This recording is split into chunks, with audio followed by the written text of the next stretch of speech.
जय सोमनाथ। हर हर महादेव। गुजरात के मुख्यमंत्री श्रीमान भूपेंद्र भाई पटेल, उप मुख्यमंत्री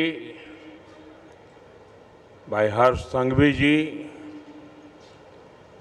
गुजरात सरकार के मंत्रीगण, सांसद एवं विधायकगण, अन्य सभी महानुभाव, देवी और सज्जनों, आज प्रभास पाटन का पवित्र क्षेत्र एक अद्भुत प्रभा से भरा हुआ है। महादेव का ये साक्षात्कार, ये सौंदर्य, धरती और आसमान से हुई पुष्प वर्षा, भगवा ध्वजों की ये आभा, कला, संगीत और नृत्य की अद्भुत प्रस्तुतियां, वेद मंत्रों का उच्चार,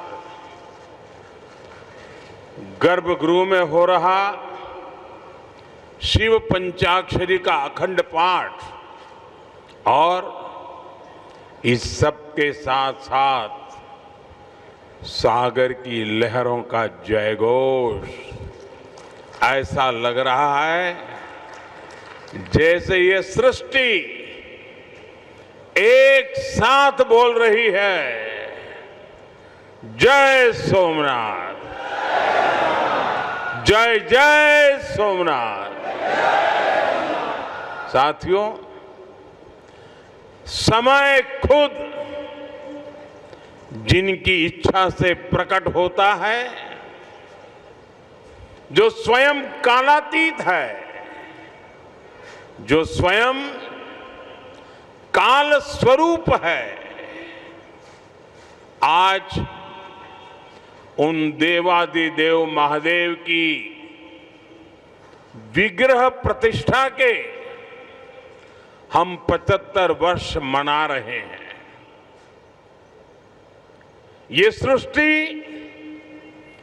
जिनसे सृजित होती है, जिनमें लय हो जाती है, यतो जायते पाल्यते येन विश्वम तमीशम भजे लीयते यत्र विश्वम।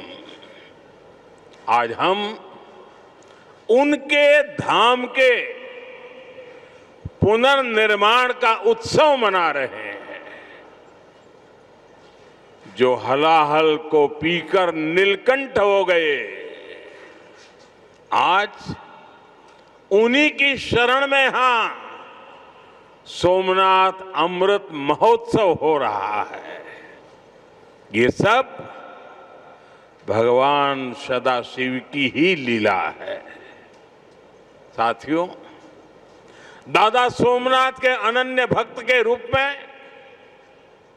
मैं कितनी बार यहां आया हूं, कितनी ही बार उनके सामने नतमस्तक हुआ हूं, लेकिन आज जब मैं यहां आ रहा था तो समय की ये यात्रा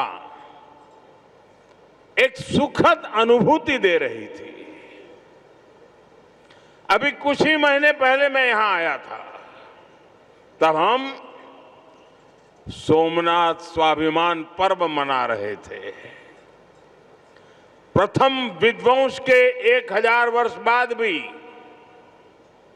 सोमनाथ के अविनाशी होने का गर्व और आज इस आधुनिक स्वरूप की प्राण प्रतिष्ठा के 75 वर्ष हम केवल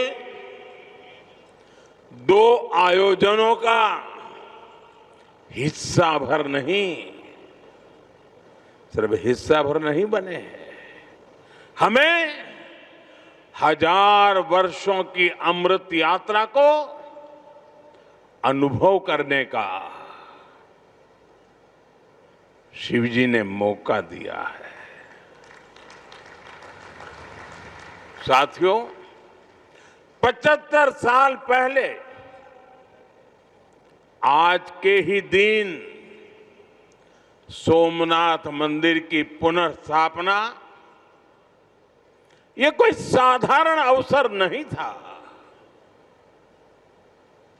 अगर 1947 में भारत आजाद हुआ था तो 1951 में सोमनाथ की प्राण प्रतिष्ठा ने भारत की स्वतंत्र चेतना का उद्घोष किया था। आजादी के समय सरदार साहब ने 500 से ज्यादा रियासतों को जोड़कर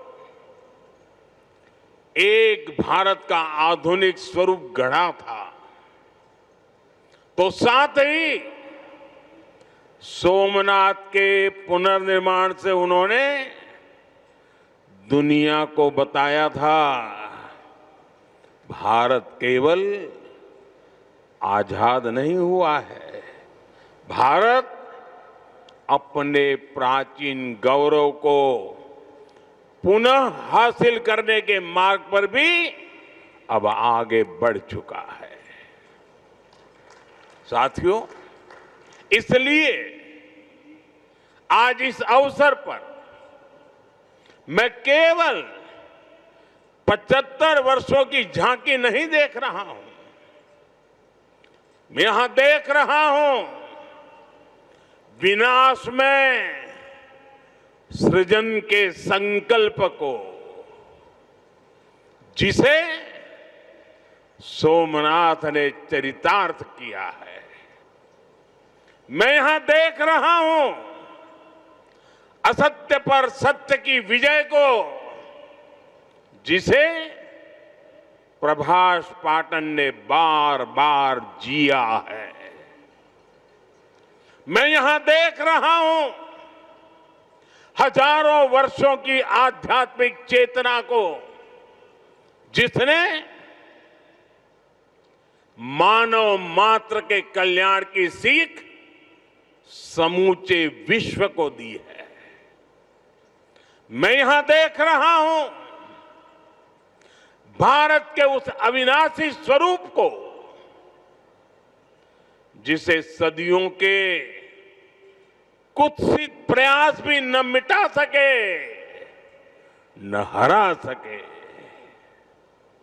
और मैं यहां देख रहा हूं सोमनाथ का अमृत महोत्सव, ये केवल अतीत का उत्सव नहीं है, ये अगले 1000 वर्षों के लिए भारत की प्रेरणा का महोत्सव भी है।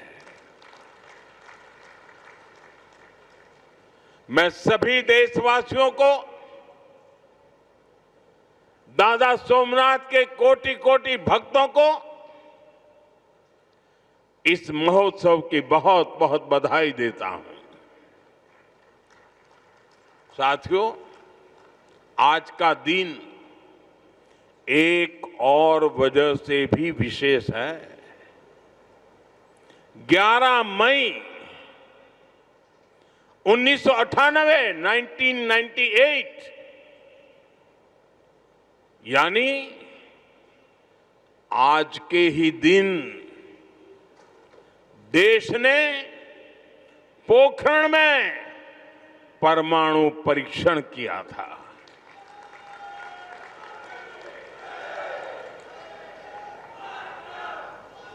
देश ने 11 मई को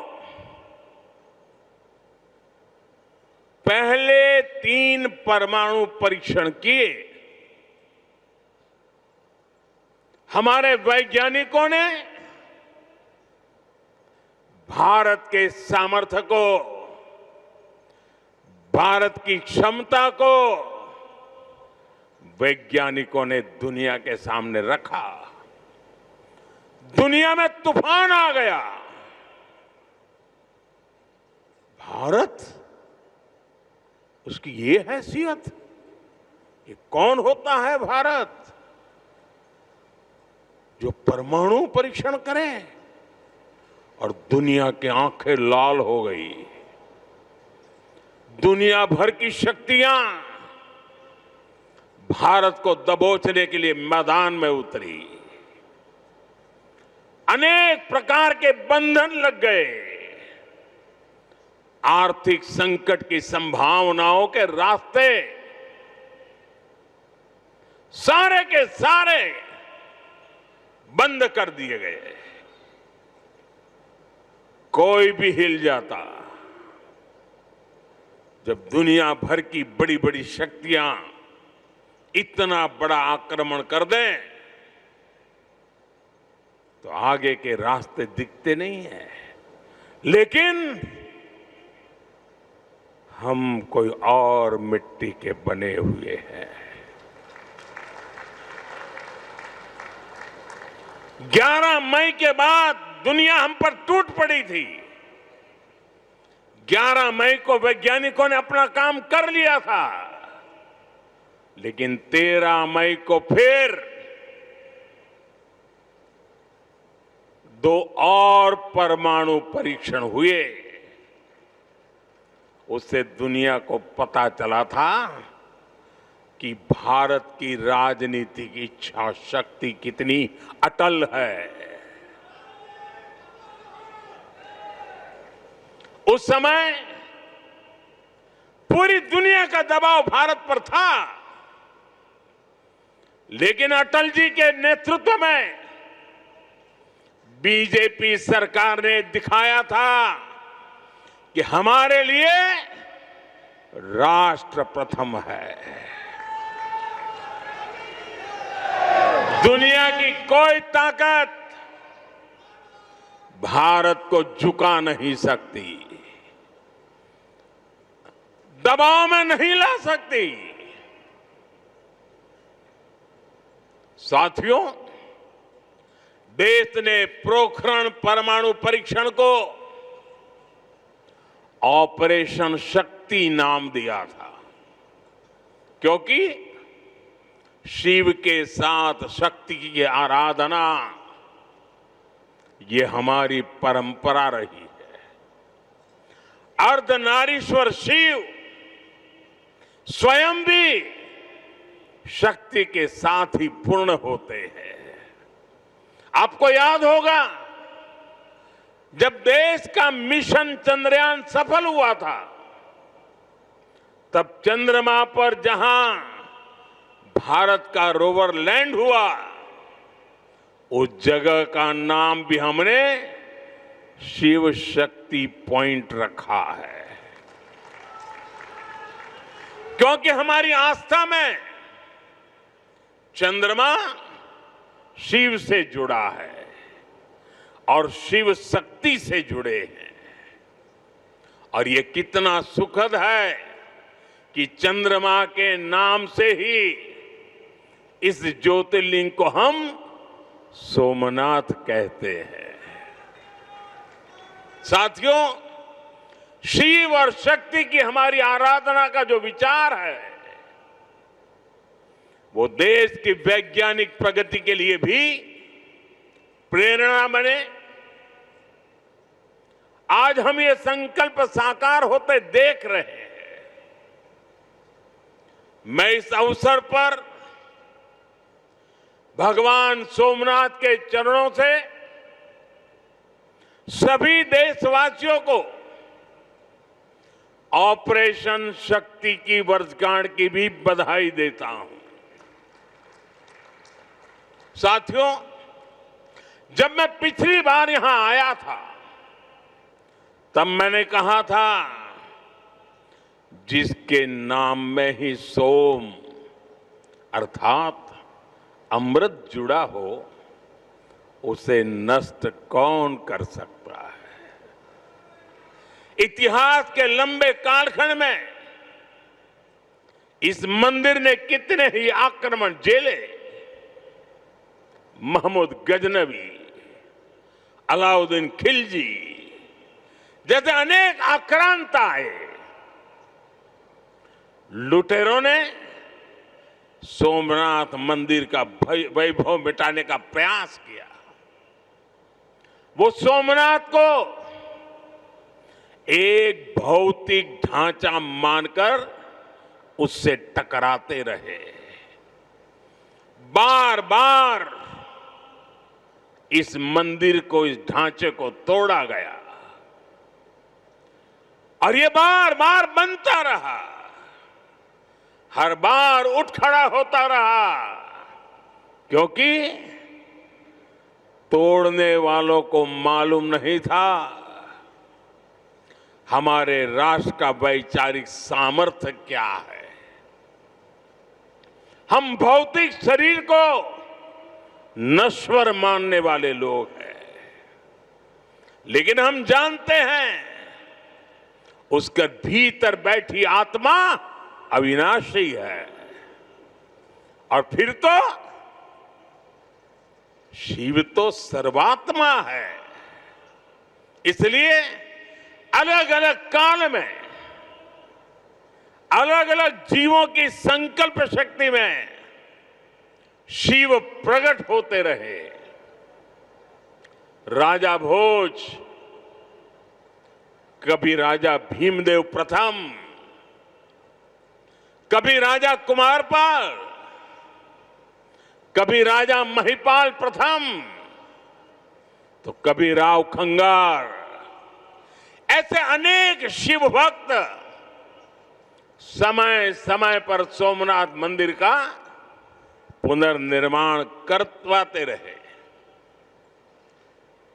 लकुलिश और सोम शर्मा जैसे कितने मनीषी, उन्होंने प्रभास पाटन क्षेत्र की विरासत को संरक्षित किया, इसे शैव साधना और दर्शन का महान केंद्र बनाया। भाव बृहस्पति, पाशुपताचार्यों और अनेक विद्वानों ने इस तीर्थ की आध्यात्मिक परंपराओं को जीवित रखा। विशाल देव और त्रिपुरांतक जैसे व्यक्तित्वों ने यहां की बौद्धिक चेतना को सुरक्षित रखने का पुनीत कार्य किया। साथियों, वीर हमीर जी गोहिल, वीर वेगड़ा जी भील, पुण्य श्लोक अहिल्याबाई होलकर जी, बड़ोदरा के गायकवाड़ जाम साहब महाराजा दिग्विजय सिंह जी, ऐसी कितनी ही महान विभूतियां हैं जो सोमनाथ की सेवा में अपना सर्वस्व अर्पित करती थी। मैं आज इस अवसर पर सरदार वल्लभ भाई पटेल, डॉक्टर राजेंद्र प्रसाद, श्रीमान के.एम. मुंशी जी, ऐसी सभी ज्ञात अज्ञात दिव्यात्माओं को भी श्रद्धापूर्वक, आदरपूर्वक नमन करता हूं। उनका स्मरण हमें ये प्रेरणा देता है कि हमें न केवल अपनी सांस्कृतिक विरासत को आगे बढ़ाना है, बल्कि इस जिम्मेदारी को आने वाली पीढ़ियों के हाथों में सौंप कर भी जाना है। साथियों, हमारे सांस्कृतिक स्थल हजारों वर्षों से भारत की पहचान रहे हैं। इतनी समृद्ध विरासत हमें मिली है, लेकिन आप विडंबना देखिए, हमने दशकों तक उसके महत्व को नहीं समझा। दुनिया में से कितने ही उदाहरण हैं जहां विदेशी हमलावरों ने राष्ट्रीय पहचान से जुड़े स्थलों को नष्ट किया, लेकिन जब उस देश के लोगों को मौका मिला, सबने साथ आकर अपनी पहचान को फिर से सहेजा, फिर से संवारा पुनः प्रतिष्ठा की। लेकिन हमारे यहां राष्ट्रीय स्वाभिमान से जुड़े विषयों पर भी राजनीति होती रही। सोमनाथ खुद इसका सबसे बड़ा उदाहरण है। आजादी के बाद पहले दायित्वों में से एक था कि सोमनाथ मंदिर का पुनरुद्धार करते। इसलिए सरदार वल्लभ भाई पटेल और डॉक्टर राजेंद्र प्रसाद जी, उन्होंने इसके लिए इतने प्रयास किए।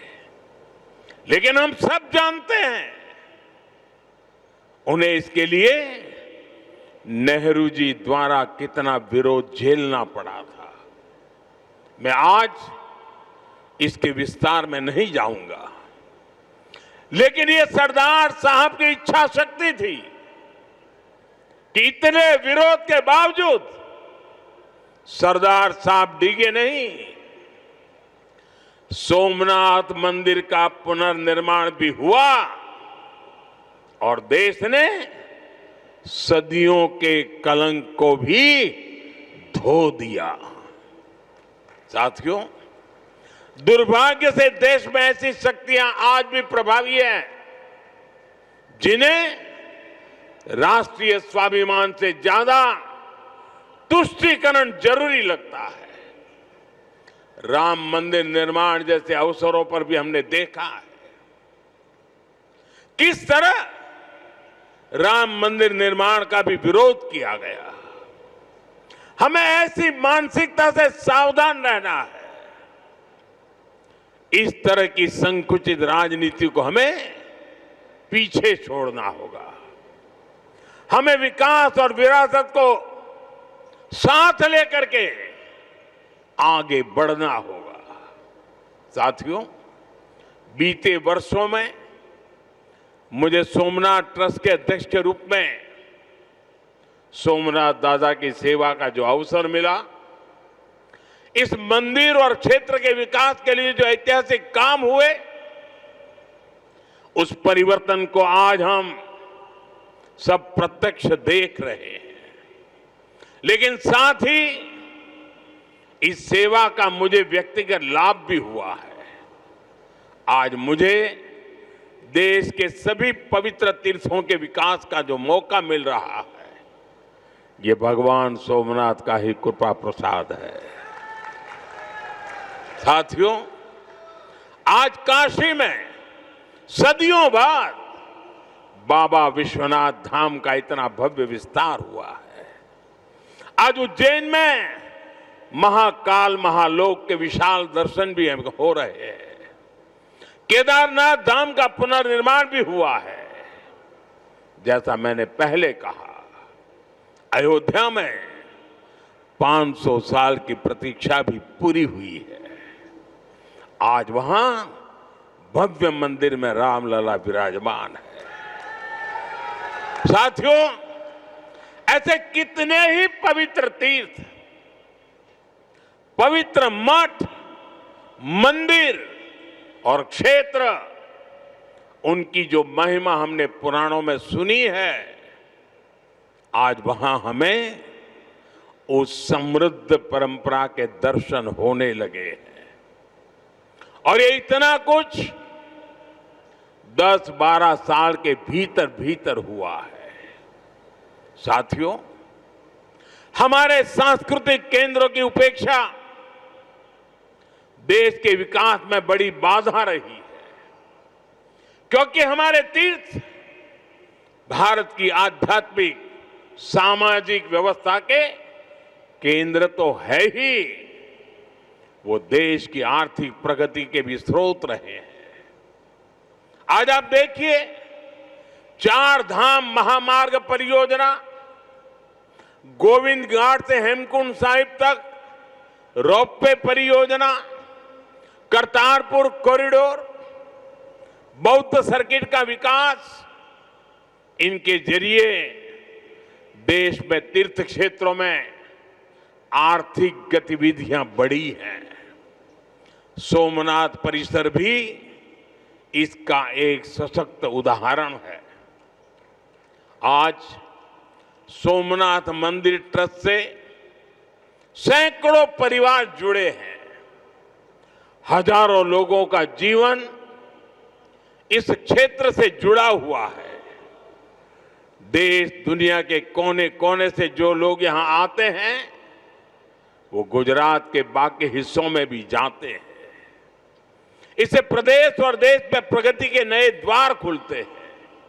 साथियों, हमारी आस्था हमें जीवन जीने का तरीका भी सिखाती है, क्योंकि हम मानते हैं सर्वम खलिद्वम ब्रह्म, अर्थात सृष्टि का हर एक घटक, इस संपूर्ण प्रकृति भी ईश्वर का ही स्वरूप है। इसलिए हमारी आस्था नदियों में भी है, वृक्षों में भी है। हम जंगलों को भी श्रद्धा की दृष्टि से देखते हैं। हम पर्वतों में भी पवित्रता का भाव रखते हैं। और आज जब दुनिया प्राकृतिक जीवन शैली की ओर लौट रही है, हमें हमारी शक्ति को भी पहचानना होगा। हम हमारे तीर्थों और मंदिरों के विकास के साथ साथ उनकी गरिमा के लिए जागरूक होना होगा। हमें ऐसा जीवन अपनाएं जिससे प्राकृतिक और पर्यावरण की रक्षा हो। साथ ही हम हमारे पुण्य स्थलों को पूरी दुनिया के लिए एक उदाहरण के रूप में विकसित करें। हमें इन संकल्पों को अपनी आस्था से जोड़कर जीना होगा। साथियों, जब नई पीढ़ियां अपने इतिहास, अपनी आस्था और अपने सांस्कृतिक मूल्यों से जुड़ती है, तब राष्ट्र का आत्मबल और मजबूत होता है। आज भारत जिस आत्मविश्वास के साथ आगे बढ़ रहा है, उसमें हमारी सांस्कृतिक निरंतरता की भी बहुत बड़ी भूमिका है। आधुनिक और विरासत, आधुनिकता हो या विरासत हो, भारत में इसे कोई अलग नहीं कर सकता। भारत में एक दूसरे के विरोधी नहीं है। ये साथ साथ आगे बढ़ने वाली शक्तियां हैं, एक दूसरे में प्राण पूरने वाली शक्तियां हैं।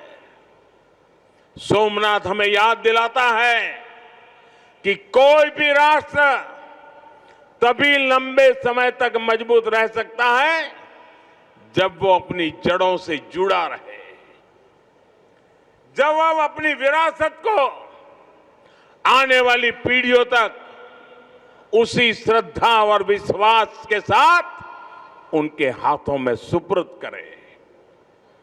75 वर्ष पहले जब पुनर्निर्मित सोमनाथ मंदिर में 75 वर्ष पहले प्राण प्रतिष्ठा हुई थी, तब भारत ने एक नई चेतना यात्रा शुरू की थी। आज 75 वर्ष बाद वही यात्रा और अधिक व्यापक रूप में हमारे सामने है। हमें इसे नई ऊंचाई पर लेकर जाना है। हमारे संकल्पों को पूरा करने में दादा सोमनाथ का आशीर्वाद हमेशा हमारे साथ रहे, यही प्रार्थना है। एक बार फिर सभी देशवासियों को विरासत में विश्वास करने वाले हर नागरिक को, आप सभी को इस अवसर की बहुत बहुत बधाई देता हूं।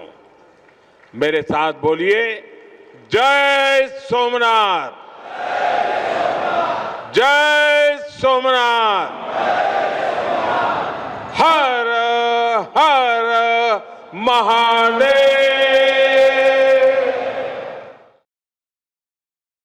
राजनीति हो या क्रिकेट, देश विदेश की ब्रेकिंग हो या आपके मोहल्ले की बड़ी खबर, सब मिलेगा एक ही ऐप में, सबसे तेज और भरोसेमंद। अभी डाउनलोड करें दैनिक भास्कर डिजिटल।